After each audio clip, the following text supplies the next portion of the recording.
Hello दोस्तों, आप सभी का स्वागत है हमारे ऑनलाइन क्लास में। और आज हम लोग नागरिकता से संबंधित देखेंगे। भारतीय संविधान के अंतर्गत नागरिकता से संबंधित जितने भी महत्वपूर्ण अनुच्छेद हैं उन सभी को बहुत ही अच्छी तरीके से देखेंगे, संपूर्ण व्याख्या के साथ देखेंगे। और जितने भी कॉम्पिटिटिव एग्जाम है उन सभी के लिए यह क्लास बहुत भी महत्वपूर्ण होने वाली है। तो चलिए स्टार्ट करते हैं। और जो भी साथी नए जुड़े हैं कृपया हमारे चैनल को सब्सक्राइब कर लें और वीडियो को लास्ट तक देखिएगा, क्योंकि यह क्लास बहुत ही यूजफुल होने वाली है। तो चलिए स्टार्ट करते हैं। देखिए, नागरिकता जो है, नागरिकता को पढ़ने से पहले हम समझते हैं नागरिकता होता क्या है। ठीक, देखिए, नागरिकता का अर्थ यह होता है कि जैसे नागरिकता को अच्छी तरीके से देखेंगे। नागरिकता वह स्थिति है जिसमें एक व्यक्ति को किसी देश की क्या होती है, मान्यता प्राप्त होती है। ठीक, कि यह एक मान्यता प्राप्त होता है कि सदस्य बनने के लिए। ठीक, तो आप इसका परिभाषा लिख सकते हैं कि नागरिकता वह स्थिति है जिसमें एक व्यक्ति को किसी देश का मान्यता प्राप्त सदस्य बनने के लिए अधिकार मिलता है। ठीक, यानी कि अर्थात वह देश का संविधान व कानून के तहत उसको क्या मिलेगा, अधिकार मिलेगा। ठीक, क्या हो गया, वह नागरिकता होगा। नागरिकता किसी देश का लेगा तो उसका भी कुछ न कुछ क्या होता है, कर्तव्य होता है देश के प्रति। उन सभी बातों को हम क्या करेंगे, इसमें बहुत ही अच्छी तरीके से पढ़ेंगे। तो चलिए देखते हैं। देखिए, अब हम लोग नागरिकता को देखते हैं। नागरिकता जो है भाई, भारतीय संविधान की किस में है, भाग 2 में है। और अनुच्छेद कहां से कहां तक है, आर्टिकल 5 से कहां तक, 11 तक है। कहां तक है भाई, 5 से 11 तक है। ठीक, आर्टिकल कहां से कहां तक, 5 से 11 तक है। ठीक, तो यह सब एग्जाम में बहुत ज्यादा पूछा जाता है, फैक्ट ज्यादातर पूछा जाता है कि बताइए जो नागरिकता है भारतीय संविधान में कहां से कहां तक, तो आप बताएंगे कहां से भाई, 5 से लेकर 11 तक। किस भाग में है, भाग 2 में है। ठीक, चलिए और देखते हैं। अब देखिए, नागरिकता में जो है भारत में क्या है, एकल नागरिकता का प्रावधान है। ठीक, एकल नागरिकता का अर्थ है कि क्या है भाई, कि कोई भी व्यक्ति सिर्फ भारत का नागरिक होगा, किसी राज्य का नहीं। ठीक, भारत में यह है कि सिर्फ जो भी व्यक्ति है किसका, भारत का नागरिक होगा। ठीक, न कि जैसे किसी जितने भी राज्य हैं, 28 राज्य और 8 केंद्र शासित प्रदेश, इन सभी की नागरिकता नहीं है। ठीक, नागरिकता किसकी है भाई, भारत की है। ठीक, चलिए और आगे देखते हैं।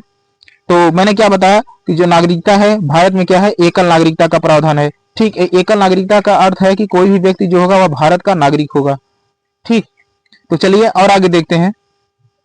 अब हम लोग एक एक अनुच्छेद को अच्छी तरीके से देखेंगे। जितने भी महत्वपूर्ण अनुच्छेद हैं सभी को देखेंगे। अनुच्छेद देखिए हमारा 5 क्या कहता है।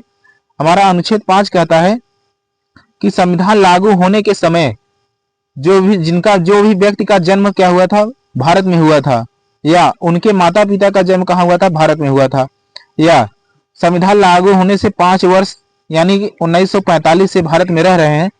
ठीक, तो वो सभी क्या कहलाएंगे, भारत के नागरिक माने जाएंगे।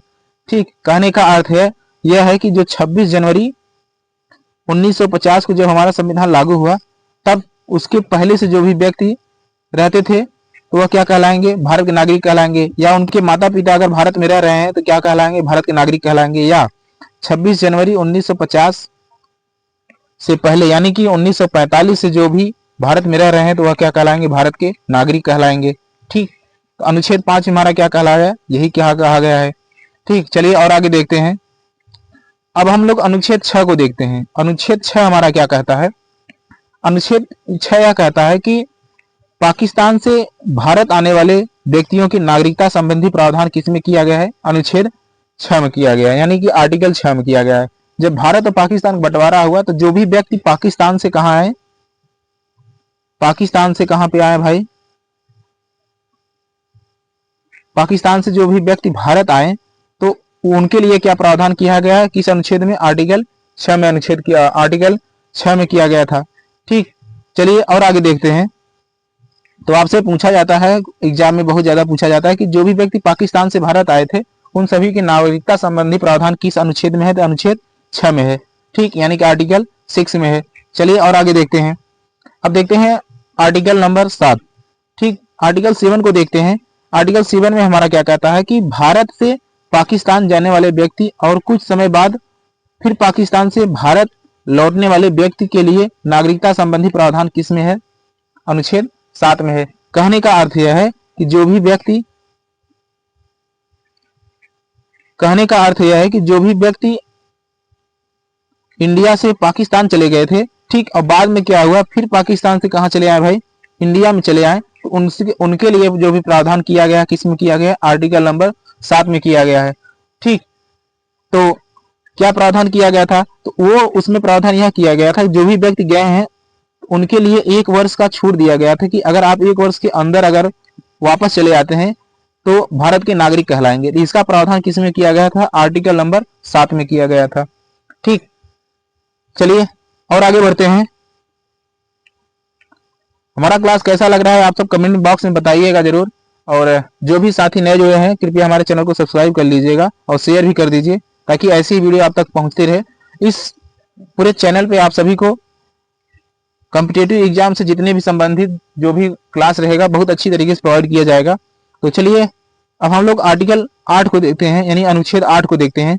अनुच्छेद 8 हमारा क्या कहता है कि भारत से बाहर रहने वाले व्यक्तियों के संदर्भ में नागरिकता संबंधी प्रावधान किस में किया गया है भाई, 8 में किया गया है। कहने का अर्थ है कि जो भी व्यक्ति विदेशों में रह रहा है, ठीक, तो उसके नागरिकता संबंधी प्रावधान किस में किया गया है, 8 में किया गया है। जैसे देखिए जो लोग वर्तमान समय में विदेश में रह रहे हैं, ठीक, तो उनके लिए नागरिकता प्रावधान किस में किया गया, 8 में किया गया। तो उनको नागरिकता संबंधी प्रावधान कैसे मिलेगा, देखिए अगर उस व्यक्ति के क्या है, दादा या परदादा, क्या भाई दादा और परदादा जी अगर भारत में रह रहे हैं तो उनको क्या होगा, अगर वो चाहें तो भारत की नागरिकता उन्हें मिल सकती है। ठीक, तो वो भारत की नागरिकता ले सकते हैं।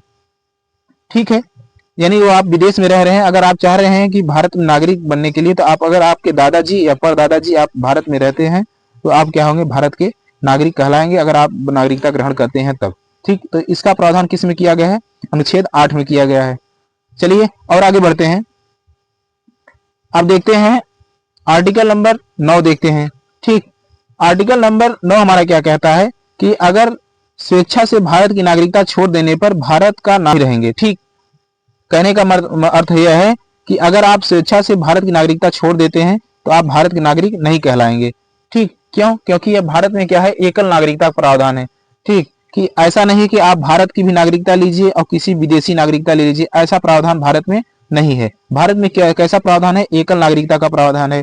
ठीक, तो आप अगर किसी विदेश की नागरिकता ग्रहण करते हैं तो अगर आप विदेश की नागरिकता ग्रहण करते हैं तो भारत की नागरिकता स्वतः समाप्त हो जाएगी। ठीक, ऐसा प्रावधान किस में किया गया है, अनुच्छेद 9 में किया गया है। ठीक है, चलिए और आगे बढ़ते हैं। आर्टिकल 10 यानी अनुच्छेद 10 हमारा क्या कहता है, अनुच्छेद हमारा 10 कहता है कि नागरिकता के अधिकार का बना रहना। मतलब क्या है कि नागरिकता संबंधी जितने भी अधिकार हैं उन सभी को बना रहना और देश के नियम कानून को पालन करना, इन सभी का अधिकार जो है किसमें है भाई, अनुच्छेद 10 में है। यानी कि कोई भी व्यक्ति है वो क्या करेगा, नागरिकता संबंधी जितने भी अधिकार हैं उसके पास रहेगा, लेकिन आप क्या करिए, देश की जितनी भी, ठीक, देश के संविधान, देश के राष्ट्रीय ध्वज, इन सभी के सम्मान करिए आप। यह सभी देश के कानून को बनाए रखना, यह सभी का प्रावधान किस में किया गया है, यह 10 में किया गया है। ठीक, चलिए और आगे बढ़ते हैं। देखिए आर्टिकल 11 हमारा क्या कहता है, अनुच्छेद हमारा 11 क्या कहता है कि नागरिकता के संदर्भ में कानून बनाने का अधिकार जो किसके पास दिया गया है, संसद के पास दिया गया है। कि नागरिकता संबंधी जितने भी कानून बनाया जाएगा, ठीक, वो किसके पास है भाई, देश की संसद के पास है, यानी कि भारत की संसद के पास है। ठीक, भारत की संसद के पास यह अधिकार दिया गया है कि नागरिकता संबंधी जितने भी कानून बने वह किसके पास है भाई, संसद के पास है। ठीक, तो चलिए और आगे बढ़ते हैं। अब देखते हैं, आगे देखते हैं कि संसद ने क्या किया, नागरिकता संशोधन अधिनियम जो 1955 आया उसमें पारित किया कि आप किस भारत की नागरिकता अगर कोई भी व्यक्ति लेता है तो किस आधार पर लेगा, उसके कंडीशन दिया गया है यहाँ पे।